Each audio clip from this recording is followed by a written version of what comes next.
Vamos continuar o nosso curso de Higiene e Manipulação de Alimentos. Eu sou a professora Cristiane Martins e vou falar com vocês sobre documentação e controles e o abastecimento de água nos serviços de alimentação. Documentação e controles. Para os serviços de alimentação, os controles básicos gerais que temos que seguir estão descritos na RDC 216 de 2004. Tá?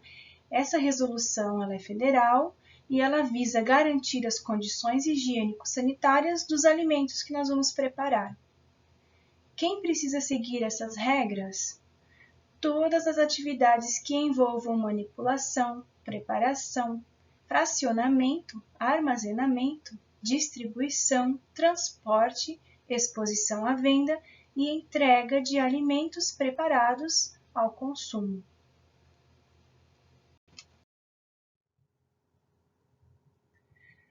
Então, quem se engloba nesses requisitos? As cantinas escolares, buffets, self-service, qualquer tipo de restaurantes, panificadoras, né, confeitarias, rotisseries, cozinhas industriais, cozinhas institucionais, comissarias e outros que também fazem parte desse rol de empresas que trabalham de alguma forma com alimentos.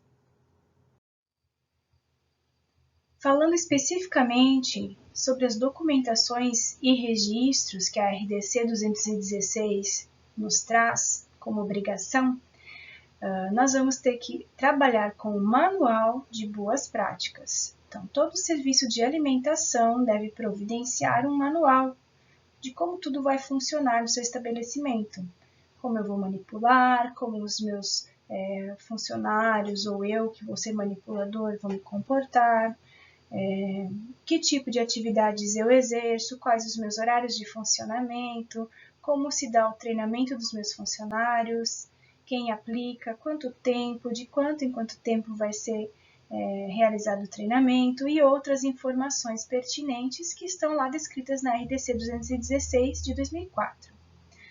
Também traz a necessidade de nós estabelecermos procedimentos operacionais padronizados, os famosos POPs.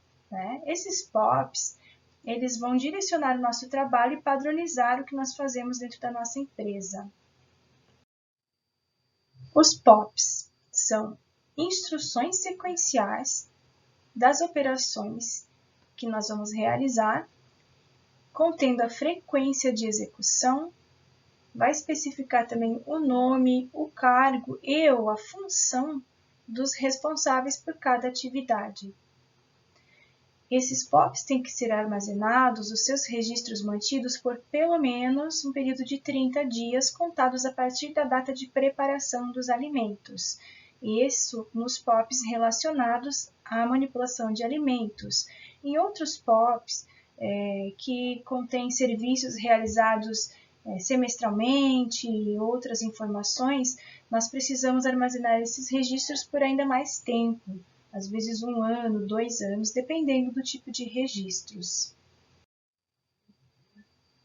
Os POPs estão divididos em ação, então todo POP vai descrever uma ação sequencial responsável pela execução, periodicidade de execução e os procedimentos que vão ser realizados, o passo a passo da execução desta tarefa.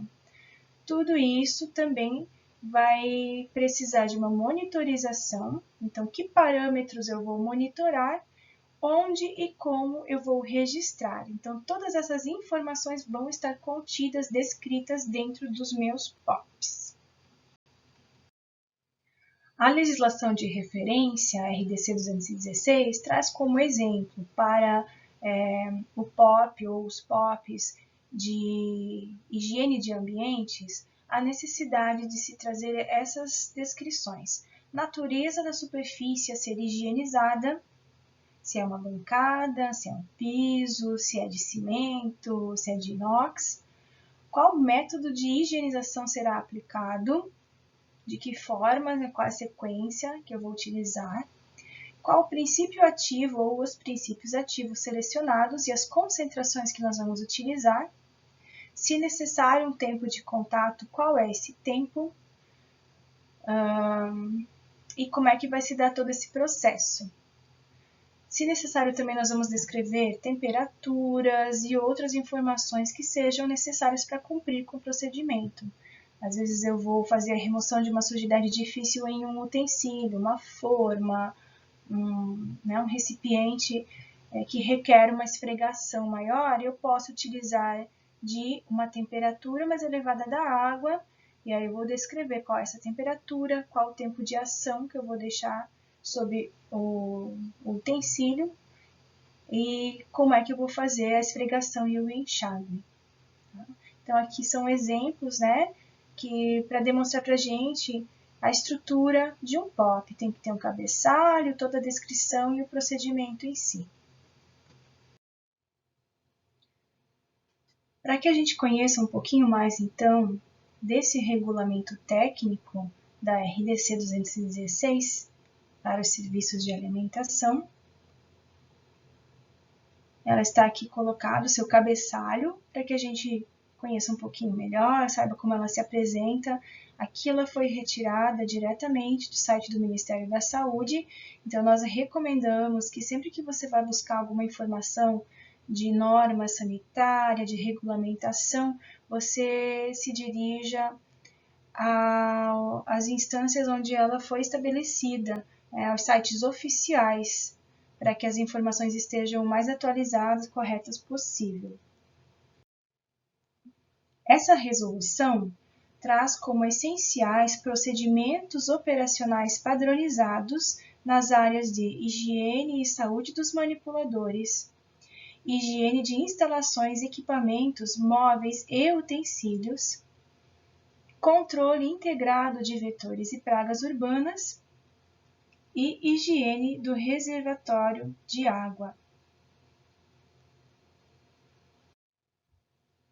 Mas nós não precisamos parar por aí. Nós podemos e devemos instalar outros procedimentos operacionais padronizados para aquilo que nós julgarmos necessário.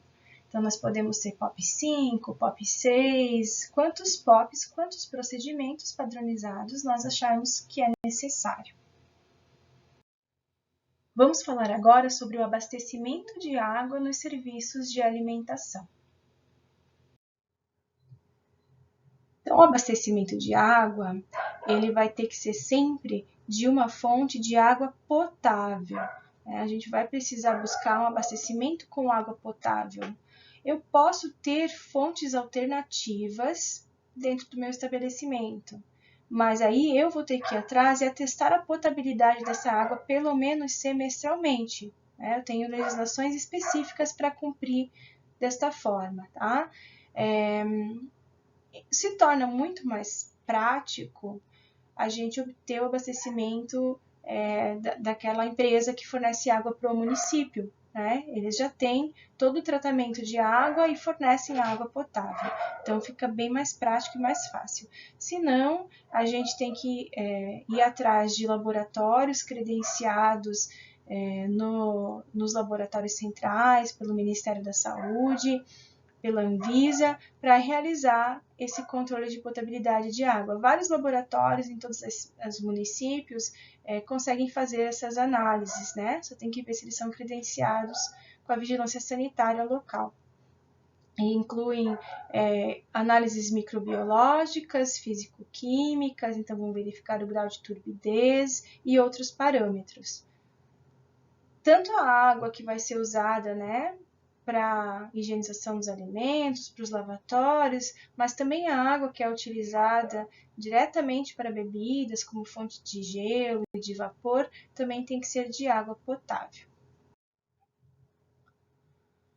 O reservatório, onde nós vamos armazenar uma quantidade de água para ser usada nos nossos processos, também chamada de caixa d'água, ela tem que ser de material adequado, né, um material inerte que não interfira na água que ela contém. A gente tem que verificar sempre se está livre de rachaduras, vazamentos, infiltrações, descascamentos. Como que está o estado de higiene e conservação desse meu reservatório, tem que estar adequado. E a tampa, ele deve estar devidamente tampado.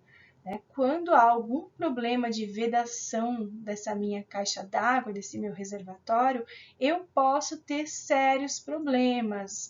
Aqui eu deixei umas imagens, para instigar a imaginação de vocês. O que pode acontecer se eu tiver uma rachadura ou uma tampa de caixa d'água quebrada? Então, é recomendado que seja instalado esse reservatório num lugar protegido, longe da incidência direta solar e sem acesso de pragas externas, Tem que ter esse controle.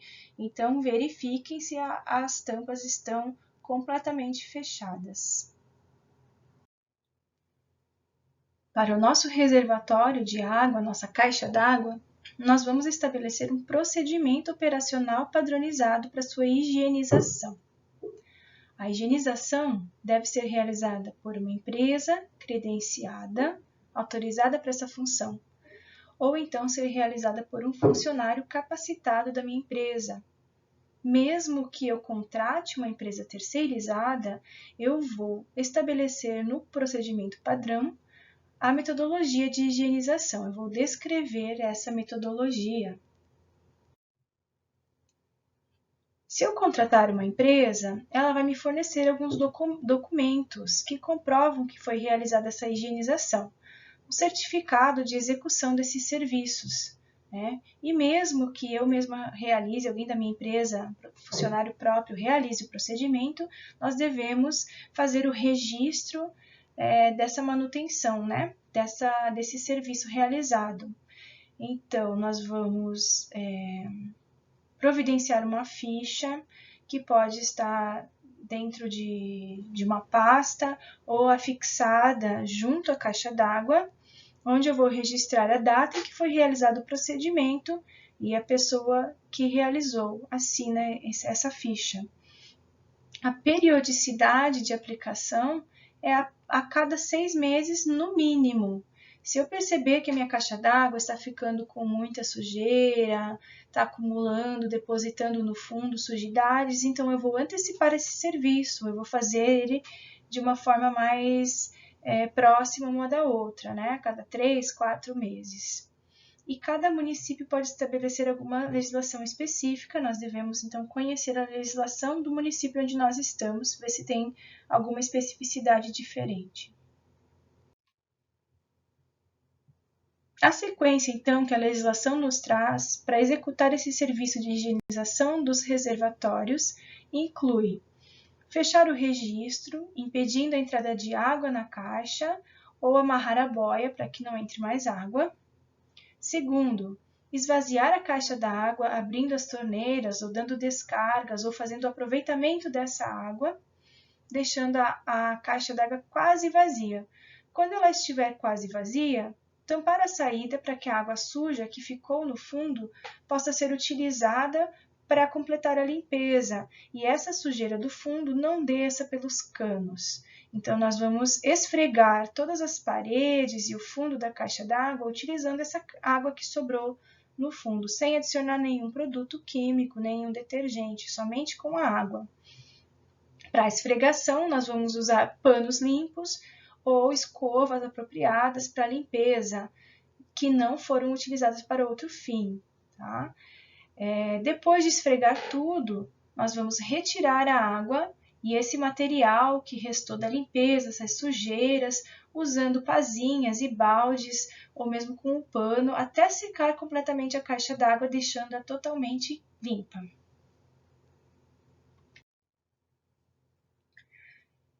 O próximo procedimento, então, é deixar entrar água na caixa d'água até ela encher e acrescentar para cada 1000 litros de água, 1 litro de água sanitária. Então, eu tenho que conhecer a capacidade da minha caixa d'água para saber quantos litros de água sanitária eu vou adicionar. Por exemplo, se eu tenho uma caixa d'água de 5.000 litros, eu vou fazer uso de 5 litros de água sanitária. Vou esperar passar 2 horas, fechando o registro ou amarrando a boia para não entrar água na caixa d'água. Passado esse tempo, esvaziar a caixa usando essa água para limpar e desinfetar os canos. Ela vai descer pelos canos com essa solução de água sanitária. Aí, em seguida, nós vamos tampar a caixa d'água, se certificando de que não está entrando nenhuma contaminação, anotar o procedimento realizado do lado de fora da caixa, a data em que foi realizada a limpeza e, finalmente, podemos abrir a entrada de água e essa água já está pronta para ser usada novamente.